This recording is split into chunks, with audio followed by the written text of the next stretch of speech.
ओम नमो भगवते वासुदेवाय। ओम नमो भगवते वासुदेवाय। ओम नमो भगवते वासुदेवाय। हरे कृष्णा कृष्णा कृष्णा हरे हरे,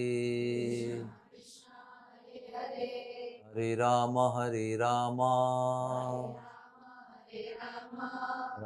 राम हरे हरे। हरे कृष्णा। तो आज वसंत पंचमी का बहुत पवित्र दिवस है, तो जानते हैं ना। मुझे लगा था कि आप सब लोग पीले कपड़े पहन के आएंगे, लेकिन थोड़े ही लोग पीले कपड़े पहन के आए, जैसे मैं आया हूँ।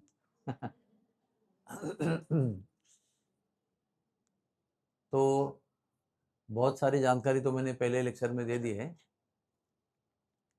जो नई जानकारी है वो ये है कि आज के दिन नंदगांव के मंदिर के शिखर पे एक ध्वजा लहराते हैं, ध्वजा लहराते हैं।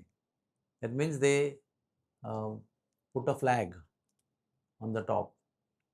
और वो जो ध्वजा है वो कृष्ण भगवान और कामदेव के बीच में युद्ध की ललकार है। It is the symbol of the beginning of war between Krishna and Kamdev. क्योंकि आज से ब्रज में होली का आरंभ होता है। तो होली एक प्रकार का ऐसा प्रकार का काम है या लीला है जिसमें कृष्ण और गोपियाँ ज़्यादा खेलती हैं। बाल बाल भी खेलते हैं, लेकिन कृष्ण और गोपियाँ के बीच में ये लीला होती है। तो मैं आपको एक कहानी बताता हूँ अभी। जब भगवान ब्रह्मा जी और सभी गोपियों को, सभी देवताओं को मिलते हैं, ब्रह्मा जी के नेतृत्व में सभी देवता और पृथ्वी माता, गौ माता के रूप में ब्रह्मा जी को मिलते हैं। ब्रह्मा जी उनको लेकर क्षीर सागर के किनारे पहुंचते हैं। तो हृदय से उनका और ब्रह्मा जी का और विष्णु का संवाद होता है, टेलीपैथी। किसी को सुना नहीं पड़ता है, वो ध्यान में बैठे हैं और उनसे संवाद कर रहे हैं। तो फिर वहाँ से विष्णु जो क्षीर सागर के अंदर लेटे हुए हैं, वहाँ से वो उनको हृदय में मैसेज देते हैं कि आप चिंता मत करो, मैं आऊँगा। और उस समय जो भी समस्या लेकर गए होंगे, जैसे समझो बोलते होंगे कि रावण का आतंक मचा हुआ है, तो वो कहते हैं डोंट वरी, मैं आऊँगा, ऐसे मैसेज देते हैं। या समझो हिरण्याक्ष और हिरण्यकशिपु का आतंक चला होगा, तो फिर वो मैसेज देंगे कि मैं आऊँगा और इनको मारूंगा। इस तरह से हर बार जब भी किसी भयंकर राक्षस का आतंक होता है तो यही घटना होती है। पृथ्वी माता गौ माता बनती है, रो रो के चली जाती है, सभी देवता भी जाते हैं, ब्रह्मा जी उनको लेकर क्षीर सागर किनारे आते हैं, उनका टेलीपैथी संवाद होता है। फिर उनको हृदय में मैसेज आता है, और मैसेज आने के बाद वो आंखें खोलते हैं और वो मैसेज सबको बता देते हैं। लेकिन एक बार क्या हुआ, जब भी कंस का आतंक चल रहा था, तभी सभी देवता ब्रह्मा जी को लेकर गए। तो इस बार हृदय में मैसेज देने के बदले क्षीर सागर के विष्णु जो है, क्षीरोदकशाही विष्णु, वो वहां से किनारे आए पर्सनली। वो क्षीर सागर के बीच में एक आइलैंड है, क्या कहते हैं उसको, श्वेत द्वीप। उसको इस ब्रह्मांड का लोकल वैकुंठ कहते हैं। वो इस ब्रह्मांड का वैकुंठ है एक्चुअली। वहां पर क्षीरोदकशाही विष्णु विराजमान रहते हैं। वही परमात्मा है, वो आगे जाकर परमात्मा के रूप में सभी जीव के अंदर निवास करते हैं। तो इस बार वो संदेश देने के बदले में स्वयं आए, अपना श्वेतद्वीप छोड़कर क्षीर सागर के किनारे आए और ब्रह्मा जी और सभी देवताओं को और सभी गौ माता जो है वो सभी जितने लोग हैं उनको कहते हैं चलो मैं आपको लेके चलता हूँ। तो क्षीरोदक शाही विष्णु उनको लेकर गौलोक धाम लेके जाते हैं, उनको वहां जाके पहुंचते हैं गौलोक धाम, जहां पर परमोच्च श्री हरि का निवास है। तो वहां पर श्री हरि उनको दर्शन देते हैं और वो कहते हैं पृथ्वी माता आप रोते क्यों हो, यहाँ पर रोने का काम नहीं है, तो आनंद की जगह है। वहां पर क्या होता है, बहुत अद्भुत काम होता है, ध्यान से सुनो। मुझे आशा है कि आपको नींद नहीं आती होगी। आपने भोजन किया है तो फिर गड़बड़ है मामला।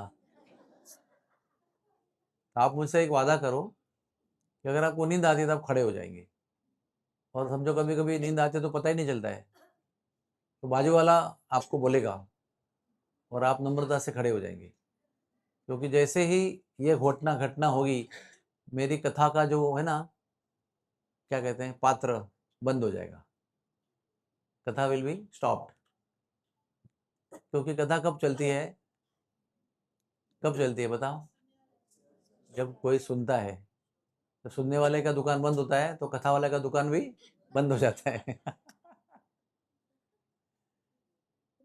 अगर लेने को तैयार है तो देने वाला तैयार होता है, लेने वाला सो जाता है तो देने वाला हरि बोल हो जाता है। तो मैंने अभी आपको कहाँ तक कहानी बताई, बताओ। आपकी जागृति अवस्था किस किस स्तर पर है उसकी परीक्षा ले रहा हूँ। हाँ, श्री हरि के पास पहुंचे और अभी बहुत चमत्कार हो गए, एक के बाद एक के बाद सब लोग। अभी समझो अभी अचानक आपको उठा के कोई अमेरिका ले गया, न्यूयॉर्क में, तो आप देखेंगे ना कि हम लोग कहाँ पहुंच गए। सब लोग आश्चर्य होंगे, भाई कौन सी लंबी लंबी बिल्डिंग है, इतनी 110 माले की बिल्डिंग है, 120 माले की बिल्डिंग है। तो वैसे वो देखते रह गए।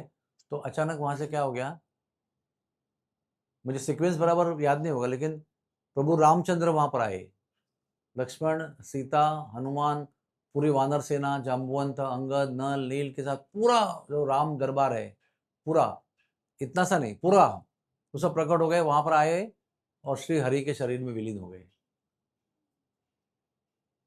फिर यज्ञ पुरुष और दक्षिणा देवी उनकी पत्नी, वो वहां प्रकट हो गए, वो आए, दंडवत किया उनको और उनके शरीर में विलीन हो गए, यानी अदृश्य हो गए, उनके अंदर चले गए। फिर वराहदेव आए, वो भी चले गए। फिर नरसिंह भगवान आए, वो भी प्रवेश कर गए।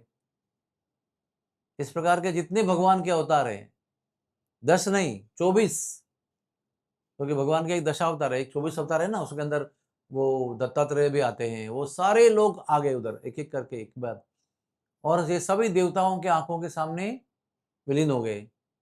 अभी बचे क्षीरोदक्षाय विष्णु, एंड में वो भी विलीन हो गए। तो ये सब लोग देवता लोग देख रहे हैं कि हरि की पोजीशन क्या है, ये सब हरि से निकले हुए हैं, सब लोग, सब हरि का ही विस्तार है, हरि उनका उगम है। ये सब गौरव देख रहे हैं, भगवान उनको दिखा रहे हैं, वो देख रहे हैं। उसके बाद भगवान पृथ्वी माता जो गौ माता के रूप में है, वो कहती है आप चिंता मत करो, अब निश्चिंत रहो, मैं आऊँगा, मैं उतार लूँगा और कंस आदि सभी जितने राक्षस उनका वध करूँगा और आपको सुख दूंगा। तो उस समय वो सबको, जितने भी देवता लोग आए ना, वो सबको ड्यूटी देते हैं कि आप सब लोगों को वो लीला में अवतार लेना पड़ेगा। यानी अगर आप इंद्र हो तो आपका अंश आपको देना होगा। तो इंद्र ने क्या दिया इस लीला में, जब भगवान कृष्ण कृष्ण बनकर आए, परम पुरुषोत्तम पूर्ण पुरुषोत्तम के रूप में आए, तो इंद्र कौन से रूप में आए, अर्जुन बनकर आए, क्योंकि अर्जुन इंद्र का पुत्र है ना, तो इन्होंने अपना एक अंश दिया। वायु कौन से रूप में आए, भीमसेन के रूप में आए। चंद्र कौन से रूप में आए, अभिमन्यु के रूप में आए। और चंद्र का और भगवान का डिस्कशन हुआ कि मैं मेरे अंश से ज्यादा दूर नहीं रह सकता, मुझे उसको छोड़ के, आपके पास छोड़ के मैं ज्यादा लंबा नहीं रह सकता। तो वो बोले कितना हो सकते हो, तो बोले 16 साल ही रह सकता हूँ मैं। इसलिए 16 साल में अभिमन्यु का स्टोरी खत्म कर दिया गया और वापस चंद्र के पास चला गया वो। तो यमराज कौन से रूप में आए? युधिष्ठिर महाराज, धर्मराज। और नल नील कौन से रूप में आए? नहीं सॉरी, अश्विनी कुमार कौन से रूप में आए? नकुल और सहदेव। इस प्रकार से भगवान ने वहां पर, मैं तो कुछ कुछ आपको चंद से बता रहा हूँ, लेकिन भगवान ने सारे जितने लोग थे, जैसे वृषभानु, नंद, देवकी, वसुदेव, ये सब लोगों को बता दिया कि तुमको ये रूप में आना है, तुमको कुरुवंश में आना है, तुमको वृष्णि वंश में आना है, तुमको ब्रज में जाना है। सब देवताओं को सब रोल दे दिया। और जब कामदेव का समय आया तो कामदेव ने कोई भी रोल लेने के लिए मना कर दिया। और भगवान तो अंतर्यामी है ना। मुझे आप, मैं आपको लड्डू दे रहा हूँ और आप सबने ले लिया और आप बोल रहे हैं मुझे नहीं चाहिए, तो मेरे मन में क्या क्या विचार आएंगे? हो सकता है डायबिटीज होगा, हो सकता है मेरे हाथ का उनको लेना नहीं है, बहुत सारे कारण हो सकते हैं ना। लेकिन मैं बजा बहस नहीं करूंगा, नहीं तो रख दूंगा, बाकी सबको देके चला जाऊंगा। वैसे भगवान ने भी कुछ ज़्यादा जिद नहीं किया, ज़्यादा पूछा नहीं क्यों नहीं, तुम सब लोग नहीं लिया, तुम क्यों नहीं लेते हो, तुम्हारा भी फर्ज है, ऐसा कुछ बोला नहीं। बोला ठीक, क्योंकि भगवान ने उसके हृदय के अंदर इस बात को देखा कि इनको मेरे भगवान होने पर डाउट है और उनको मन में मेरी परीक्षा करने का विचार है। भगवान ने कहा ठीक है। तो अभी भगवान अवतार ले चुके हैं पृथ्वी पर, अभी वो लीला कर रहे हैं, ब्रज में लीला कर रहे हैं। तो फिर जब भगवान ने पहले ही शारदीय रास किया ना, शरद ऋतु का रास किया, शरद पूर्णिमा का, तो उस रास के समय वो आए उधर कामदेव अपनी पत्नी को लेकर, रति देवी को लेकर। अभी सभी देवताओं में ये जो कामदेव है और रति है, ये सर्व सुंदर है। इंद्र भी बहुत सुंदर है, रंभा भी बहुत सुंदर है, उर्वशी भी बहुत सुंदर है, मेनका भी बहुत सुंदर है, लेकिन रति देवी और कामदेव का सौंदर्य कोई बीट नहीं कर सकता है। वो सबसे सौंदर्यवान देवता है और गर्व भी है उनको अपने सौंदर्य पर। और उनका काम क्या है? उनके पास पुष्प धनुष्य है, फूलों का बनाया हुआ, और पुष्प बाण है। हम लोग कैसे, वो पहले लोखंड का बनाते हैं उसको और फूल लगाते हैं, वैसा नहीं।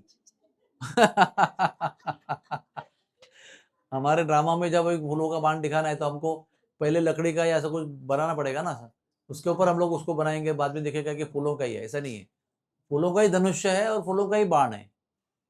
लेकिन वो इतना पावरफुल है कि वो जब किसी को ऊपर छोड़ते हैं तो वो हृदय में जाकर अटकता है किसी के भी, और जिसके हृदय में वो अटकेगा वो काम वासना से व्याकुल हो जाएगा। अगर वो संत भी होगा ना बहुत, तो भी उसको अचानक लगेगा कि मुझे बीवी चाहिए, मुझे पत्नी चाहिए, कहाँ है, मुझे, आई वॉन्ट टू गो। ये कामदेव का प्रभाव है। और ये पुष्प बाण और धनुष्य जो है ना, वो भी एक कहने के लिए है, होता कुछ नहीं है, सब मन से होता है। मन से वो छोड़ देते हैं बाण, और मन से जिसको बाण लगता है वो उधर काम वासना से पागल हो जाता है। ये उनकी पावर है। तो जहां जहां स्त्री पुरुष दिखते हैं वहां वहां जाके वो बाण छोड़ते हैं। हाँ माता जी, वहां वहां वो बाण छोड़ते हैं।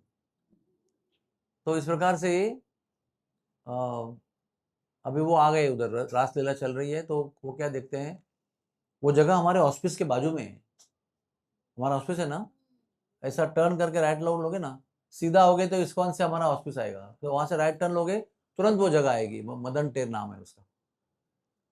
तो मदन टेर पे क्या होता है, मदन यानी कामदेव, वो देखता है कि एक पुरुष है और करोड़ों सुंदर सुंदर स्त्रियां हैं, बोले ये जगह है, अच्छी जगह है बाण मारने के लिए।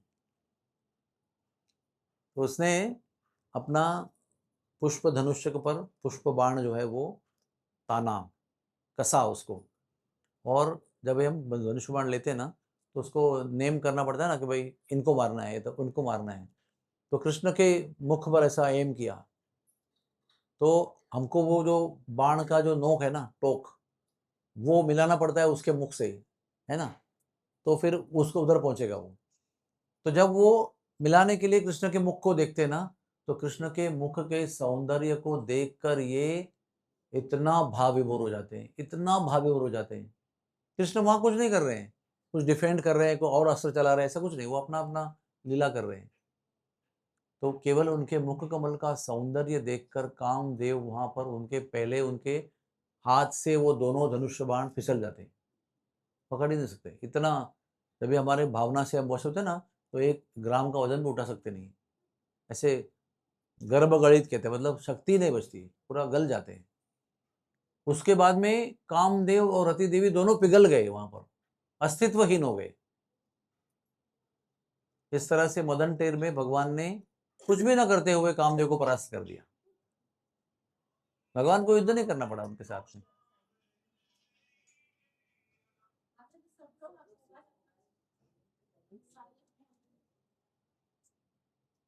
तो वो जगह है जहां पर कृष्ण भगवान ने कामदेव को परास्त कर दिया।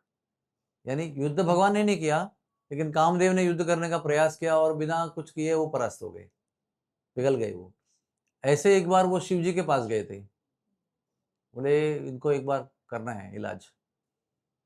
तो जब भी कामदेव ने आना अपना काम शुरू किया, तो शिव जी ने तीसरा नेत्र खोला। तीसरा नेत्र खोला और उसमें से ज्वाला निकली, उसमें कामदेव भस्म हो गए कंप्लीट। इसलिए कामदेव का और एक नाम क्या है पता है आपको? बताओ। अनंग नाम है उनका, अनंग, जिसको अंग ही नहीं है। ये just soul and subtle body, not like ghost but.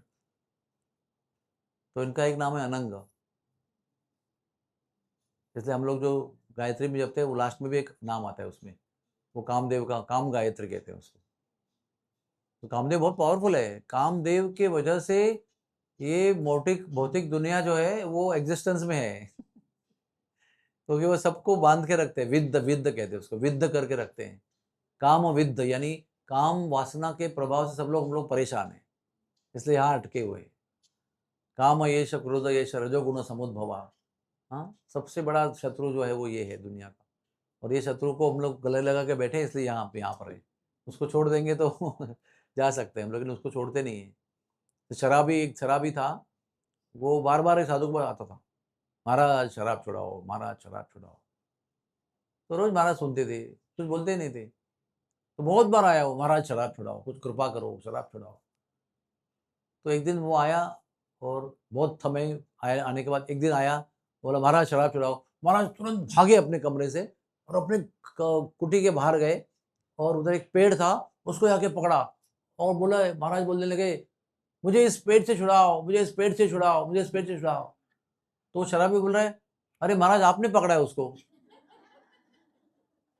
और खुद ही बोल रहे हो छोड़ो छोड़ो करके। बोले मुझे भी आपको यही बताना है, आप बोल रहे छुड़ाओ छुड़ाओ, तुमने पकड़ के रखा है।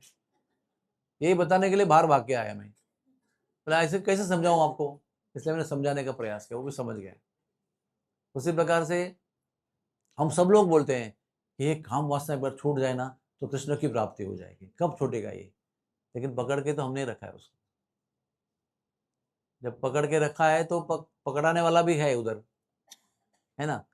जैसे चॉकलेट लेने वाला कोई है, तो चॉकलेट बेचने वाला भी मिलेगा आपको उधर भी उसी प्रकार से सभी काम वासना के गिराए बैठे हुए हैं, तो काम देने वाला व्यक्ति बैठा है उधर। तो ये जो होली का उत्सव है, ये अधिकतर कृष्ण में और गोपियों में चलता है।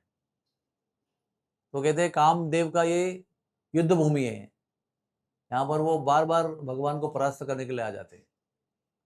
तो ऐसे ही एक स्थान और है, उसका नाम है रणवारी। क्या नाम बताया मैंने? सब लोग बोलो, हरी बोल। तो ये एक स्थान, वृंदावन से आप उत्तर की ओर जाएंगे तो एक स्थान है छाता। क्या बताया? उसका स्पिरिचुअल नाम है छत्रवन। तो ये वृंदावन से हाईवे से 28 किलोमीटर है, और वहां से अगर आप लेफ्ट में जाएंगे तो 19 किलोमीटर पर बरसाना आ जाएगा, और बरसाना आने के बाद राइट में जाएंगे तो 7 किलोमीटर पर नंदगांव आ जाएगा। उसके आगे जाएंगे 25 किलोमीटर से कोशी आ जाएगा, फिर वापस हाईवे लगेगा आप दिल्ली जाने के लिए। तो छाता से आप जब टर्न करते हो तो 1 किलोमीटर पे एक स्थान आता है, उसका नाम है रणवारी।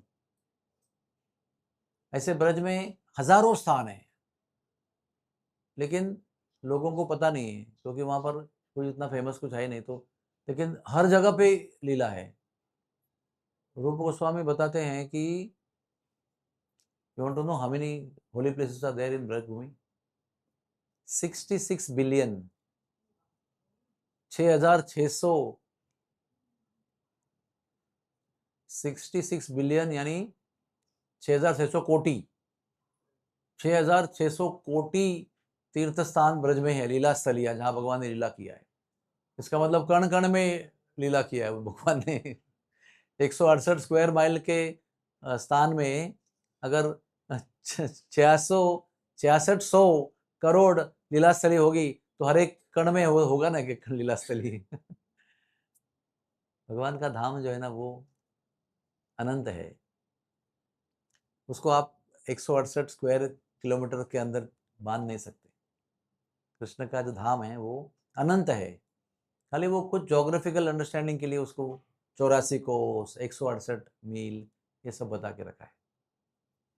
तो उसमें वो स्थान है रणवारी। हाँ, वहाँ पर ना अभी होली का मौसम है ना, तो उस समय होली का मौसम था उस समय। होली का मौसम मतलब क्या, वसंत पंचमी को ब्रज में होली का आरंभ होता है और 45 to 50 डेज होली चलती है। आज से अभी 4:30 बजे जब भगवान का उत्थापन हो जाएगा, भगवान अभी विश्राम करेंगे ना, अभी कर दिया भगवान ने विश्राम 12:30 बजे सब जगह पर वृंदावन में। तो 4:30 बजे जब वो वापस उठेंगे, कभी जब 4 बजे भी उठाते हैं, श्याम सुंदर में 3:30 बजे उठाते हैं उनको, दोपहर को 11 बजे सुलाते हैं, जल्दी उठाते हैं, जल्दी मंगला भी जल्दी होती है। तो 3:30 4:30 बजे जब उठते हैं तो पहला रंग जो है वो आज उनको ऑफर किया जाता है, गुलाल, अबीर और सुंदर सुंदर कलर रंग आज ऑफर किया जाता है। उनको ऑफर करने के बाद में वो सब पर फेंका जाता है, उधर से ऑल्टर से ही फेंकते सबके ऊपर ऐसे। और फिर आज से हर शाम को फिर होता है वो, फिर हर शाम को आप जाएंगे, फिर दिन में भी जाएंगे तो होली का रंग आप पर डालेंगे लोग। किसी मंदिर में जाएंगे तो आपको गुलाल लगा के भेजेंगे बाहर। ऐसे बहुत प्रकार के सुगंधित और रंगी बिरंगी द्रव्य हैं ब्रज में, जो त्वचा के लिए बहुत अच्छे होते हैं, हानिकारक नहीं होते। हम लोग यहाँ पर कलर लगाते हैं, वो त्वचा के लिए हानिकारक होते हैं, वो त्वचा का स्वास्थ्य बिगाड़ देते हैं, कभी कभी जला देते हैं उसको, बहुत भयंकर केमिकल होते हैं। लेकिन ब्रज में ऐसे ऐसी वनस्पतियां हैं जो इसी मौसम में आती हैं, ये सब देखा है मैंने। वो वनस्पतियां आपको किराने की दुकान में मिलेगी।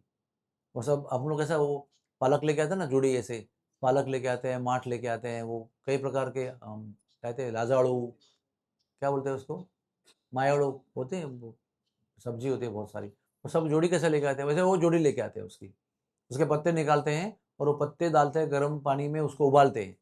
जैसे ही वो उबालते हैं तो रंग छोड़ता है, वो खुशबू भी छोड़ता है और रंग भी छोड़ता है। और वो उसका ऐसा सिस्टम है कि वो उबालने के बाद में वो गुनगुना ही पिचकारी में डालते हैं, और वो पिचकारी में गुनगुना डालते हैं, कून यानी नॉट हॉट लेकिन हल्का प्रसन्न वाला गुनगुना।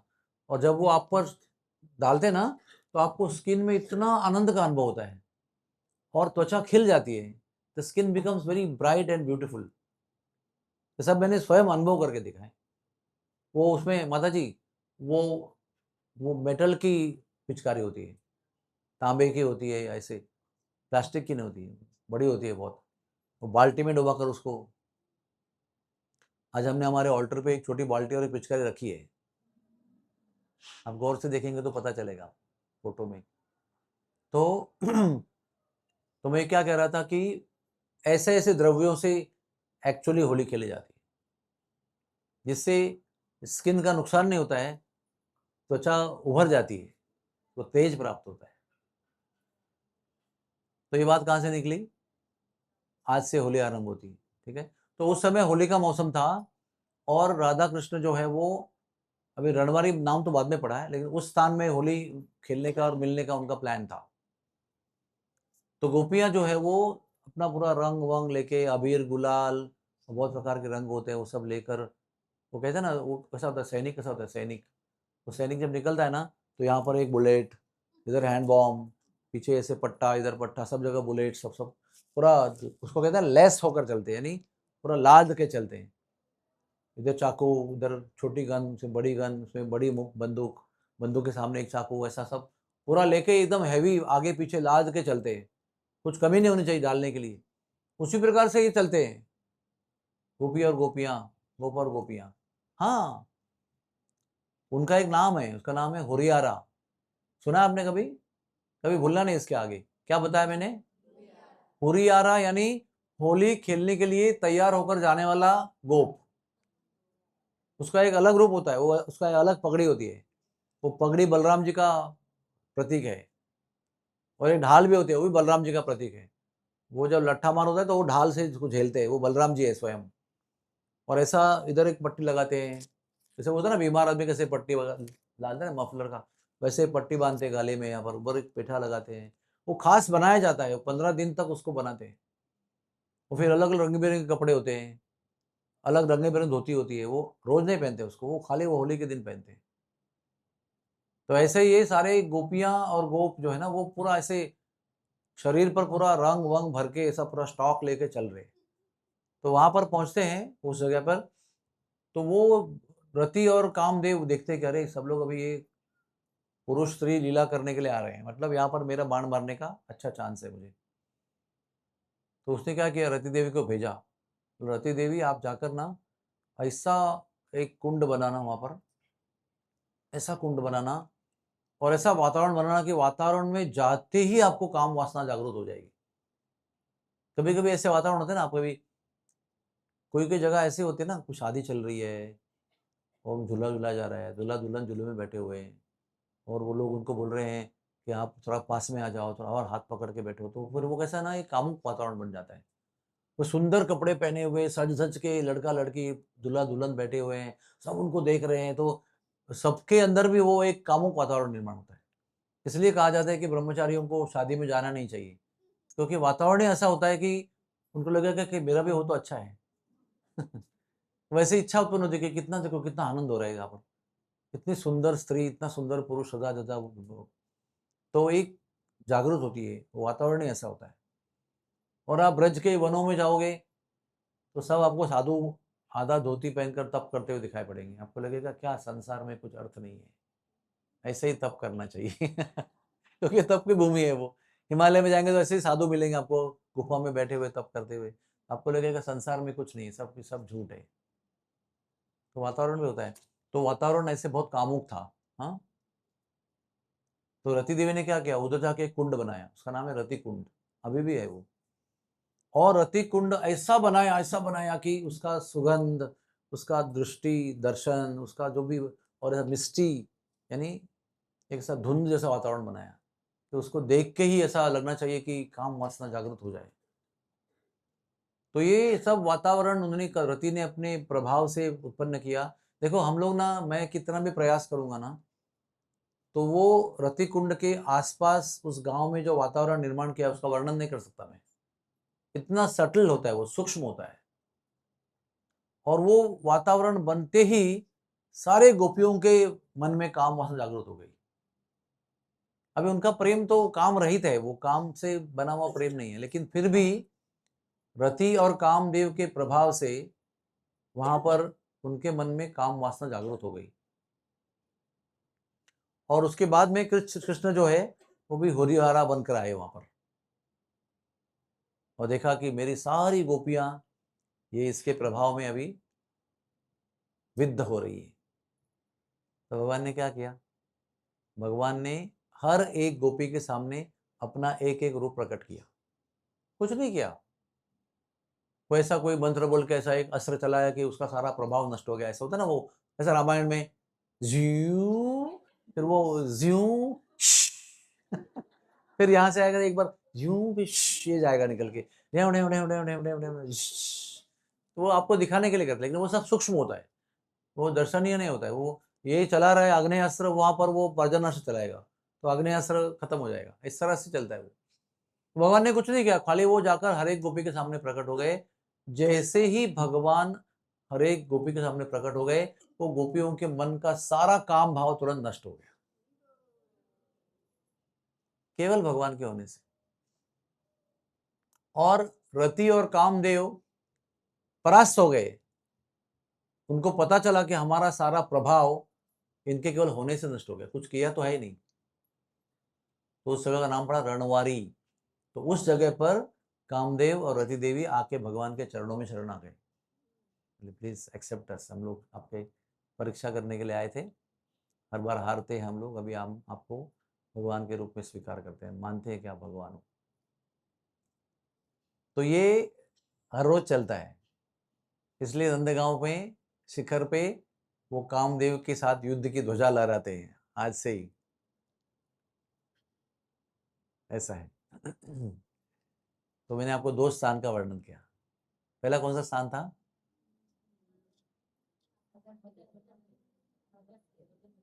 मदन टेल। और दूसरा कौन सा स्थान बताया? रणवारी। मैं हमेशा यात्रा में लोगों को लेके जाता हूँ क्योंकि दुर्लभ स्थान है ना, वो लोग नहीं जाएंगे वहाँ पर, ना मेंटेनेंस है उधर, कुछ नहीं है, तो फिर वो सब लुप्त हो जाएंगे। फिर एक दिन वो कुंड सूख जाएगा तो प्लॉट काट के बेचेंगे और घर बनाएंगे, लोगों को बेच देंगे उसको। तो हम जाएंगे तो वहाँ पर कुछ नहीं मिलेगा। ऐसे कई स्थान है ब्रज में जो पहले थे, अभी वहाँ पर अच्छी बिल्डिंग बनी हुई, मॉल बने हुए।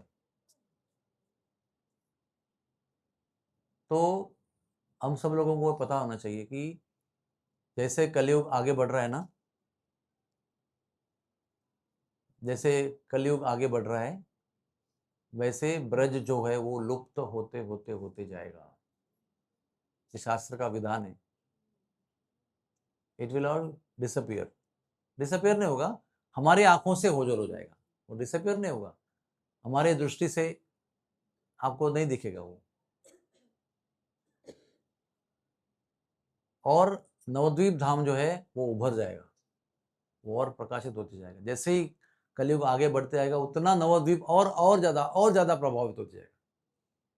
इसलिए वो जो मंदिर बन रहा है ना, अद्भुत मंदिर, कहाँ बन रहा है? वो नवद्वीप में बन रहा है। अभी नवद्वीप में अद्भुत मंदिर बनाने को ही लिया तो 1-1 लाख लोग देखने के लिए आने लगे। अभी कुछ है ही नहीं उधर, कंस्ट्रक्शन साइट है, पूरा सीमेंट कंक्रीट पड़ा हुआ है, फिर भी वो बन रहा है वो देखने के लिए। तब से वो चालू हो गया है, अभी हर दिन संख्या बढ़ रही है। जैसे ऊपर मंदिर आते आते गया और बनने के लिए, देखने के लिए लोग फोटो निकालने के लिए आते हैं, देखने के लिए आते हैं। जब ये 26 में उसका उद्घाटन हो जाएगा तो और लोग बढ़ेंगे और लोग बढ़ेंगे और लोग बढ़ेंगे। और चैतन्य महाप्रभु और नित्यानंद प्रभु विशेष करके उनके निर्देश के अनुसार यह वहीं से पूरे विश्व में हरि नाम वितरित किया जाएगा। भगवान नाम, दुनिया के लोग आएंगे वहां पर हरि नाम स्वीकार करेंगे और विश्व का परिवर्तन होगा। ये नित्यानंद प्रभु ने, महाप्रभु चैतन्य के जाने के बाद में नित्यानंद प्रभु ने इसका घोषणा किया था, भविष्यवाणी की थी कि रुद्रद्वीप में गंगा जी के जलांगे के किनारे ऐसा भव्य अद्भुत मंदिर बनेगा। तो इससे ये साफ है कि कालांतर में ब्रज जो है और बाकी जितने भी धाम है वो धीरे धीरे लुप्त होते जाएंगे, नहीं दर्शन होगा। फिर भी बीच में उनका पुनरुद्धार होते रहता है। जैसे कि अयोध्या मंदिर 550 साल टूट गया था, पूरा मस्जिद थी वहाँ पर, लेकिन अचानक अभी मंदिर खड़ा हो गया। अभी जो मंदिर खड़ा हो गया वो कम से कम 1000 साल तो रहेगा ही रहेगा, जिस प्रकार से उसको बनाया गया है। वो पत्थर के जिस प्रकार से बनता है ना मंदिर, आज भी अगर बनाएंगे तो भी 1000 साल उसका लाइफ रहता है, उसमें कुछ नहीं हो सकता है। तो फिर वो वापस उभरता है, फिर वापस डूब जाता है, वापस फिर और कुछ होता है, फिर कुछ लुप्त कैसे होता है? स्ट्रक्चर लुप्त नहीं होता है, उसके अंदर लोग गलत काम करना शुरू कर देंगे, उसके अंदर जुआ खेलना शुरू कर देंगे, उसके अंदर मांसाहार करना शुरू कर देंगे, उसके अंदर शस्त्र अस्त्र रखेंगे। जैसे कैसे वो गोल्डन टेम्पल में कैसे सब भर के रखा था ना, वो ऑल वेपन्स सिख लोगों ने, वैसे मस्जिदों में कैसे शस्त्र भर के रखते हैं। नाम है भगवान का वो नमाज पढ़ने के, लेकिन रखे हैं सब शस्त्र अस्त्र, वहाँ पर बॉम्ब रखते हैं। तो इस प्रकार से धाम नष्ट होता है। धाम का पवित्र ना लीला से होता है। जब लीला का स्मरण नष्ट होता है तो धाम नष्ट हो जाता है। जमीन है, सब क्या है, कुत्ता बिल्ली भैंसा सब सुअर सब घूम रहे उधर, कीचड़ दिख रहा है आपको, थोड़ी लीला दिख रही है। लीला कोई बताएगा तो आपको लगेगा अरे हाँ, यहाँ पर तो रणवारी में तो भगवान ने कामदेव को परास्त किया था। तो इसी तरह से जब से मैं जा रहा हूँ और हर साल जाता हूँ देखता हूँ, तो खबर मिलती है कि ये भी नष्ट हो गया, ये भी नष्ट हो गया, ये भी खत्म हो गया। अभी यहाँ पर जाओ ही मत, सब कीचड़ ही कीचड़ है, इतना गटर जैसा स्थिति है कि आप वहाँ खड़े रह सकते नहीं, इतनी बदबू है उधर। तो कौन लेके जाएगा यात्रा वहाँ पर? हाँ, जब महाप्रभु चैतन्य आए थे ना ब्रज में, तभी भी राधा कुंड श्याम कुंड लुप्त हो गए थे। क्या था? कीचड़ का कलेक्शन था वो, एक राधा कुंड एक श्याम कुंड, पूरा कीचड़ से बना हुआ। मराठी में था डबका, डबका मतलब कोई थोड़ी सी जगह, उसमें महाप्रभु चैतन्य ने कूद मार के स्नान किया। लोगों ने कहा पागल हो गए सन्यासी, ये कीचड़ में क्यों कूद रहा है। स्नान करके बाहर आए तो बताया कि कीचड़ नहीं, राधा कुंड और श्याम कुंड है। फिर उसकी खुदाई की गई और फिर उसका राधा कुंड श्याम कुंड बनवाया गया, कंकण कुंड के नाम से बना पहले। फिर रघुनाथ दास गोस्वामी ने उसको पूरा और खुदाई किया और खुदाई किया, फिर राधा कुंड और श्याम कुंड बनाया।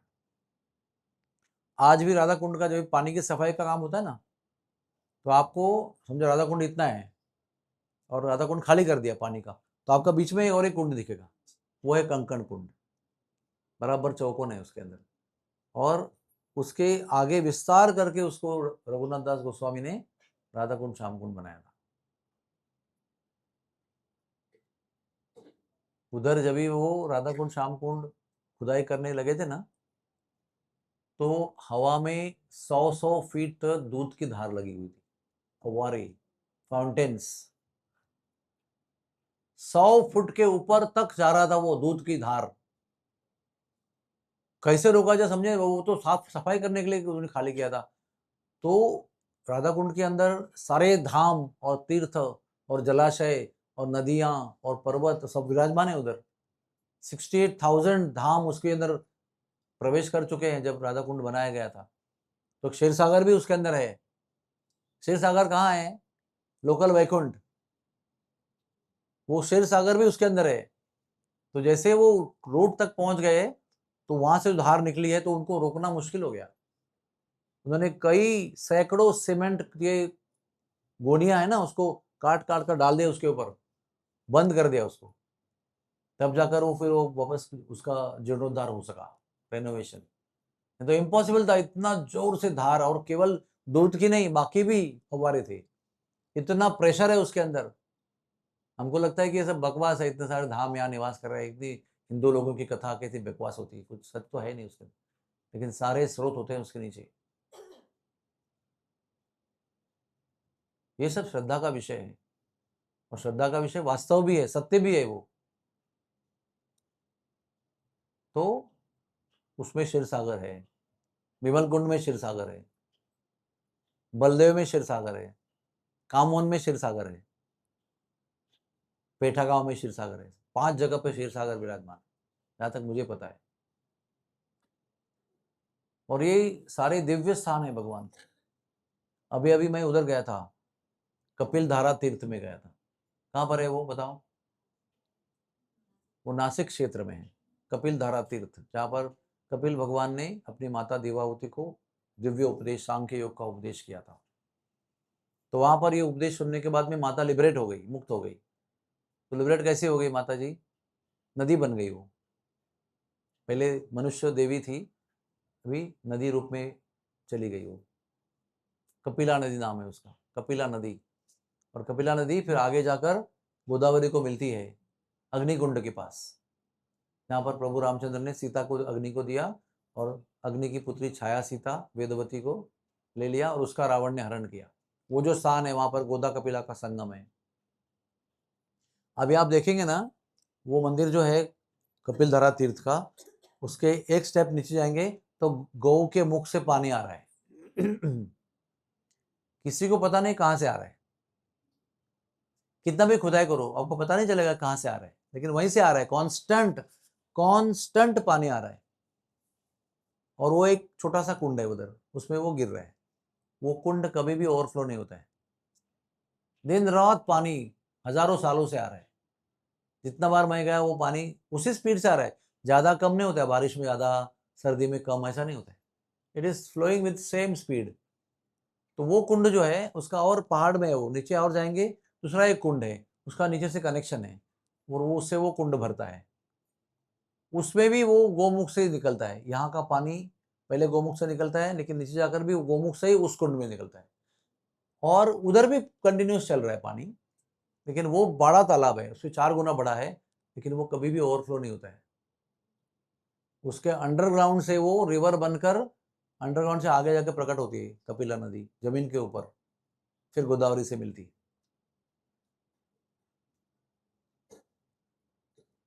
बद्रीनाथ हम गए थे, तो बद्रीनाथ में व्यासदेव ने नदी सरस्वती को कहा था कि आप शांत रहो, मुझे यहाँ पर काम है, मैं किताब लिख रहा हूँ। मुझे डिस्टर्बेंस नहीं चाहिए। आपकी आवाज़ बंद करो आप। तो नदी नहीं सुना? नदी को किस चीज़ का गर्व होता है बताओ? नदी को किस चीज़ का गर्व होता है? अपने गति का गर्व होता है। गति। वो बड़े तेज से जा रहे तो तेजी से आवाज़ आ रही है उसकी। उन्होंने कहा शांत रहो आप, तो नहीं माना, तो उन्होंने उधर ही शाप दे दिया, तुम यहीं से लुप्त हो जाओगी। तो जहाँ पर व्यास गुफा है ना, उसी के सामने वो जमीन के अंदर जा रही है। एग्जैक्टली आपको देखेंगे यहाँ पर ही ब्लू पानी गायब हो रहा है, और वहां से वो पूरे भारत भर में जमीन के अंदर ही बह रही है, किधर भी ऊपर नहीं है। अभी वो नासिक में आती है, रामकुंड में 7 नदियों का संगम है। ये ऊपर से गोदावरी है, 6 में 6 नदियां जमीन के अंदर है, उसमें सरस्वती आ रही है। इलाहाबाद में गंगा जमुना और सरस्वती का मिलन है। गंगा जमुना ऊपर से आ रही है और नीचे से सरस्वती आ रही है। आज सरस्वती का जन्मदिन है। Today is the birthday of Saraswati Devi. तो पूरे भारत भर में वो अंडरग्राउंड ही है। सो सब लोग अभी विदेशी लोग जो है ना, वो जानबूझकर ऐसा बोलते हैं सब झूठ है, सब झूठ है, सब झूठ है, माइथोलॉजी माइथोलॉजी बोलते हैं। लेकिन आप लोगों को पता होना चाहिए कि ये सब सत्य है। वहां से अलकनंदा आ रही है, उसका रंग अलग है, वैसे टर्न हो रही है, और ये ऐसे आकर उधर लुप्त हो रही है। आपको लगता है कि मिलन है, यहाँ पर मिलन नहीं हो रहा है, वो वहां से लुप्त हो रही है, वो ये आगे चली जा रही है। अलकनंदा सरस्वती का मिलन नहीं है वहां पर, वो अपने रास्ते में जा रही है, ये नीचे जा रही है। That's it, finished. तो ये सब स्थानों का दर्शन करना जरूरी है, क्योंकि अगर दर्शन नहीं करेंगे और आपको दर्शन करने का टाइम मिलेगा 10 साल के बाद, तब ये सब हरी बोल हो जाएंगे, आपको दर्शन नहीं मिलेगा उसका। मैं हमेशा जब भी यात्रा करता हूँ ना, तो यही बताता हूँ, अभी देख लो, ठीक से देख लो, ठीक से सुन लो, ठीक से धाम को ग्रहण करो। आंखों से करो, कानों से करो, प्रसाद और जल के रूप में जिह्वा से करो, उस स्थान का जो गंध है वो नाक से करो, और बाकी जो चेतना है वो आत्मा से करो, मन से करो, ग्रहण करो उसको, हर लेवल पे ग्रहण करो। क्योंकि पता नहीं आप अगली बार आओगे तो आपको ये नहीं दिखाई पड़ेगा। हर बार मैं बताता हूँ, ऐसी धाम की यात्रा करो कि वो जो धाम है वो आपको हृदय में बस जाए और आपके साथ चला जाए। फिर वो दुनिया में रहे ना रहे, आपके हृदय में बसा हुआ होना चाहिए। जब भी आप बैठोगे तो आपको उसकी स्मृति होनी चाहिए, आपको उसकी याद होनी चाहिए। वो धाम की चेतना की चतुर्थ स्थिति है, 4th level of Dham consciousness. एक धाम कॉन्शियसनेस है, आपके धाम में जन्म लिया आपने, आपका भाग्य ऐसा है कि आप धाम में धामवासी जन्म लेकर बैठे हैं। दूसरा धामवासी है जो बाहर कहीं जन्म लिया, अमेरिका, मुंबई, मद्रास, दिल्ली, और फिर सब कुछ छोड़ के धाम में घर ले लिया है, उधर ही सेटल हो गए, उधर ही अभी रहते हैं। जो भी सेविंग है उस पर सिंपल लाइफ जीते हैं, साइकिल चलाते हैं और धाम में रहते हैं। तो दूसरा धामवास है। तीसरा धामवास क्या है? तो यात्रा में जाते हैं, यात्रा में 10 दिन, 8 दिन, 5 दिन, 6 दिन गुरु महाराज की यात्रा होती है, तो उतना दिन आप धामवास कर रहे हैं ना। उधर आपको कुछ परमानेंट कुछ है ही नहीं, लेकिन आप कुछ कमरा ले रहे हो, उधर रहते हो 10 दिन। 10 दिन का धामवास करते हैं आप। हम लोग सब लोग करते हैं वो हर साल। और एक चौथे लेवल के धामवासी होते हैं, वो धाम में जाते हैं और धाम को हृदय में लेकर दुनिया पर घूमते हैं, जैसे प्रभुपाद थे, तीर्थी तीर्थंति कुर्बाणी। शास्त्र में भी लिखा है कि साधु जो होता है उसके चरणों में सारे धाम प्रकट होते हैं, तो जहां जहां कदम रखते हैं तो सारे धाम वहां प्रकट हो जाते हैं। इसलिए साधुओं को घर में क्यों बुलाते हैं? कि उसके बहाने, उनके चरणों के बहाने सारे धाम हमारे घर में प्रवेश करेंगे, हमारा घर पवित्र हो जाएगा। आपके चरण स्पर्श गुरु महाराज घर पे आइए, आप करा 2 चरण आपके हमारे घर पे डालिए आप। कारण उसका तीर्थी तीर्थंति कुर्बाणी, तो सारे धाम जो है वो उनको, उनके चरणों में रहते हो। जैसे कृष्ण के चरणों में सब धाम है, राधा रानी के चरणों में सब धाम है, वैसे क्योंकि कृष्ण शुद्ध भक्त के हृदय में है, इसलिए शुद्ध भक्त के हृदय में, चरणों में भी सब धाम है। कि उनके हृदय में तुम्हारा हृदय गोविंद विश्राम, इसलिए वो जहां पर चलते हैं वहां पर सब धाम निवास होता है। तो हमें धाम का संग जो है, धाम की यात्रा जो है उस स्तर पे करनी चाहिए जिससे धाम आपके हृदय में बसे, और जहां भी आप जाए आपके साथ जाए। जब भी स्मृति करे तो हृदय में प्रकट हो जाए। लास्ट बात बताता हूँ, मेरा नेक्स्ट लेक्चर भी इधर है कि अभी अभी हम परम पूज्य गुरुदेव राधानाथ महाराज से मिले थे, तो अपनी पुरानी यादें बता रहे थे। उन्होंने कहा कि मैं जब ब्रज में था 6 महीने, बहुत सारा उन्होंने तपस्या किया, साधुओं से मिले वगैरह, और एक समय वो चले गए, ब्रज से चले गए, अमेरिका गए। लेकिन वो ब्रज के जो 6 महीने थे वो उनके हृदय में इतने घुस गए थे, इतने इतने अंदर उसने प्रभाव किया था कि वो दिन में 3 बार सारे स्थानों को बैठकर ध्यान में याद करते थे। उन्होंने क्या किया था, हर एक स्थान के रज को इकट्ठा करके एक पैकेट में डाला था। एक उनके पास एक पर्स था, पर्स टाइप था, जैसे यहाँ गए यहाँ से उठाया डाला, वहां गए वहां से डाला, ऐसा करके जितने भी जगह वो गए, समझो 50 जगह गए, 60 जगह गए, वो सभी उनकी मुट्ठी मुट्ठी क्या कहते हैं, चिमटी चिमटी दो है, उसके अंदर डाला। और वो उनके पास अमेरिका में था, रोज उसको ना खोल के सूंघते थे। वो कहते जब मैं खोलता था ना, तो कहीं वो सूती कपड़े से बना हुआ था, तो खोलने के प्रयास से भी ऐसा ऐसा ऐसा ऐसा था, वो हवा में उड़ता था। इतनी महीन धूल थी वो, महीन चरण ब्रज रज। उसको सूंघ कर मैं वो सारे स्थानों की याद करता। बोले वो रज में एक विशिष्ट सुगंध आती थी, और वो हर रोज 3 से 5 बार उन सारे स्थानों का मानसिक दर्शन करते थे। क्यों? क्योंकि मैं कहीं भूल न जाऊं उन स्थानों को, इसलिए वो रोज याद करते थे। जैसे हम कैसे हम श्लोक याद करते हैं, रोज दोहराने से क्या होता है, वो भूल नहीं जाते हैं, तो छोड़ देंगे तो वो भूल जाते हैं। कितना भी याद किया होगा आपने बचपन से, लेकिन वो छोड़ दिया तो खत्म। स्मृति और विस्मृति दोनों एक साथ चलती रहती। उस प्रकार से हम लोगों को भी ये जो कथाएं हैं वो केवल सुनना नहीं चाहिए, उसको ग्रहण करना चाहिए, उस पर चिंतन करना चाहिए, उसको याद करना चाहिए। जैसे एक गर्लफ्रेंड बॉयफ्रेंड कैसे हमेशा याद करते हैं दूसरे को, भूल नहीं सकते, एक भी क्षण वो भूल नहीं सकते हैं उसको। दिन रात उसके चिंतन में रहते हैं। आप रोको, मारो, पीटो, चप्पल से मारो, डंडे से मारो, बांध के रखो, फिर भी यू कैन नॉट फॉरगेट। वैसे भगवान के विषय में होना चाहिए। प्यार करो चाहे ठुकराओ, पास बुलाओ दूर भगाओ, मैं सब विधि शरण तिहारी, आ जाओ गिरधारी। मेरा भाई को कितना कष्ट दिया, विष पिलाया, क्या नहीं किया, लेकिन भगवान से जुदा नहीं कर सके। प्राण भी जाएगा तो भी जुदा नहीं होगा। आप शरीर छीन लो, जला लो, कुछ भी करो, उनसे हम अलग नहीं हो सकते।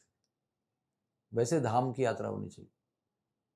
कहीं भी आप हो दुनिया में, कहीं भी घूम रहे हो, धाम की स्मृति हमेशा बनी रहनी चाहिए। उसी से हमारी चेतना शुद्ध होती है। हरे कृष्णा हरे कृष्णा, कृष्णा कृष्णा हरे हरे, हरे राम राम राम हरे